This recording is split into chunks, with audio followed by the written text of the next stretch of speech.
মাছটা কেটে ধুয়ে সাফা করে নিলাম। আসসালামু আলাইকুম এভরিওয়ান, কেমন আছেন? আশা করি অনেক বেশি ভালো আর সুস্থ আছেন। তো আলহামদুলিল্লাহ আমরাও ভালো আছি। মাছগুলো ভালো মতো ধুয়ে এখানে হলুদ লবণ দিয়ে আলতোভাবে মেখে নেব। আর এই মাছটা অনেক মজা লাগে আর অনেক নরম। তো এখানে দেখেন পোস্ত, রসুন আর শস্য বেটে রেখেছি, শিলপাটায় মশলা বেটে রেখেছি। তো মাছ হলুদ লবণ মেখে রাখলাম। আর এখানে কড়াইতে অল্প করে তেল দিলাম। নতুন রাঁধুনিরা যেগুলো রান্না করেন তেলটা অবশ্য কম দিবেন, এই মাছটা অনেক ফুটে আর অল্প ধ্যান করে বানাতে হবে। মাছটা একদমই হালকা নরম। তো মাছটা দেখো উল্টে পুল্টে একদম লাল লাল করে ভেজে নিলাম। আর চাইলে হালকা করেও ভাজা যায়, তো অল্প ভালো করে ভেজে নিলাম। তো এটা সবগুলো মাছ ভালো মতো ভেজা হয়ে গেল। কড়াইতে আর অল্প তেল দিয়ে দিলাম রাঁধুনি আর কালি জিরে। এই ফোড়নটা দিলে অত বেশি ভালো লাগে, আপনারা রান্না না করলে বুঝবেন না। রাঁধুনি আর কালি জিরে অনেক গ্রান দেয় আর খেতেও দারুণ লাগে।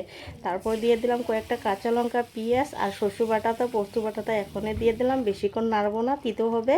তো একদম ধ্যান করে শস্য বাটা রান্না তো রান্নাই একদম ধ্যান করে রাঁধতে হয় যাতে শস্যটা তিতা না লাগে।